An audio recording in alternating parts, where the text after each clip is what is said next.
The digital world exploded. President Trump, never one to mince words, took to Truth Social. His target? A so-called judge who dared to challenge his authority, the source of his fury? A ruling blocking his administration's use of the 1798 Alien Enemies Act to deport alleged Venezuelan gang members.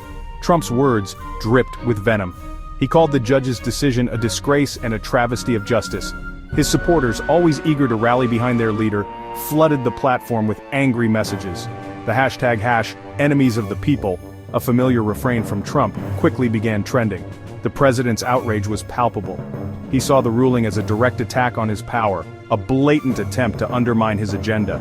His promise to make America great again, he argued, was being thwarted by activist judges more concerned with protecting criminals than American citizens. At the heart of the controversy was a decision by U.S. District Judge Fernando Rodriguez Jr. The judge, a Trump appointee no less, ruled that the Alien Enemies Act did not give the administration the power to deport the alleged gang members. The AEA, a relic of a bygone era, allows the president to detain and deport citizens of enemy nations during wartime. Judge Rodriguez, however, argued that the law did not apply in this case.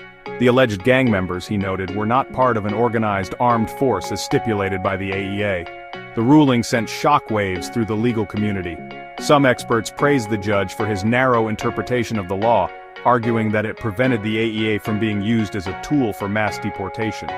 Others, however, expressed concern that the ruling would tie the hands of law enforcement and make it more difficult to remove dangerous individuals from the country. The courtroom drama unfolded against a backdrop of simmering tensions over immigration. The issue, a perennial flashpoint in American politics, had become even more divisive in recent years. Trump's hardline stance on immigration, a cornerstone of his presidency, had drawn both praise and condemnation.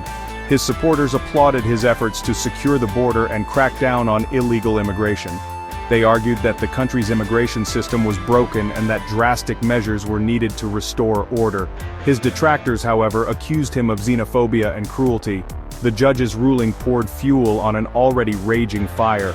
It reignited the debate about the limits of presidential power, the rights of immigrants, and the very definition of national security. The nation, it seemed, was more divided than ever. The political fallout was swift and fierce. Democrats, long critical of Trump's immigration policies, seized on the ruling as evidence that the president was operating outside the bounds of the law. They accused him of abusing his power and called for investigations into his administration's use of the AEA. Republicans, caught between their loyalty to the president and their respect for the judiciary, struggled to find a unified response. Some echoed Trump's attacks on the judge, while others urged caution and restraint. The party, it seemed, was teetering on the brink of a full-blown crisis. Amidst the political firestorm, one voice rose above the din. Justice Ketanji Brown Jackson, the first black woman to serve on the Supreme Court, issued a scathing rebuke of Trump's attacks on the judiciary. Section 5. A question of justice. Jackson's plea for impartiality. Such rhetoric, she warned, threatens the very foundation of our democracy. Judges, she argued, must be free to uphold the law without fear of reprisal. Her words, a powerful defense of judicial independence, sent a clear message to the president. The courts would not be bullied. Justice Jackson's comments were met with both praise and scorn. Her supporters hailed her as a profile in courage, a much-needed voice of reason in a time of turmoil. Her detractors, however, accused her of grandstanding and of injecting herself into a political dispute. The debate over her remarks, like the larger debate over immigration, seemed to further polarize the nation. The court of public opinion, it seemed, was as divided as the court of law, and as the dust settled on the initial shock of the ruling, one question loomed large. What would be the lasting impact of this legal battle on Trump's immigration legacy? Section 6. Roberts responds, impeachment not the answer. Chief Justice John Roberts, known for his measured approach, entered the fray. While disagreeing with the president's methods, he cautioned against calls for impeachment. Such a drastic step, he argued, should be reserved for only the most egregious offenses. Disagreement with judicial decisions, however frustrating, did not meet that threshold. Roberts's intervention aimed to cool the heated rhetoric. He reminded the nation that the judiciary, while independent, was not above scrutiny. However, he stressed that criticism should be respectful and grounded in reason, not driven by political expediency.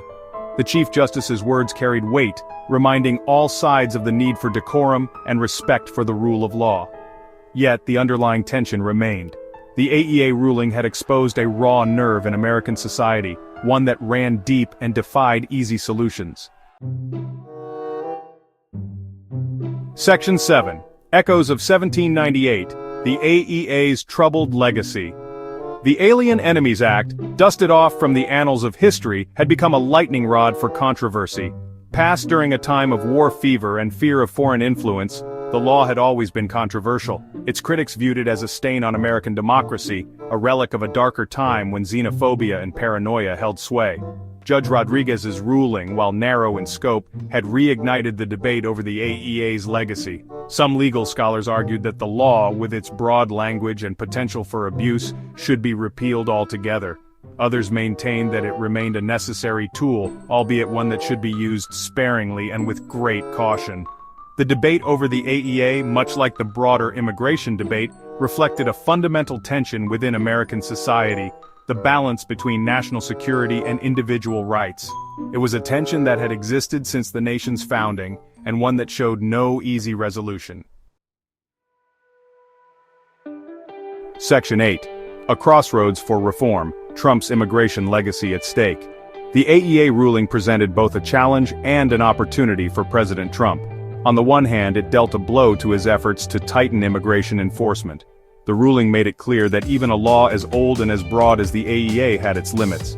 Trump's ability to deport individuals based solely on alleged gang affiliation had been curtailed. On the other hand, the ruling could serve as a catalyst for comprehensive immigration reform. By highlighting the flaws and limitations of existing laws, the ruling could spur Congress to finally address the issue in a meaningful way. Whether Trump would seize this opportunity, however, remained to be seen. The ball, it seemed, was in Trump's court. Would he continue down the path of confrontation, railing against judges and pushing the limits of executive power? Or would he use this moment to seek common ground and forge a lasting solution to the nation's immigration challenges? Only time would tell. Section 9. The Last Word. A nation awaits the final verdict.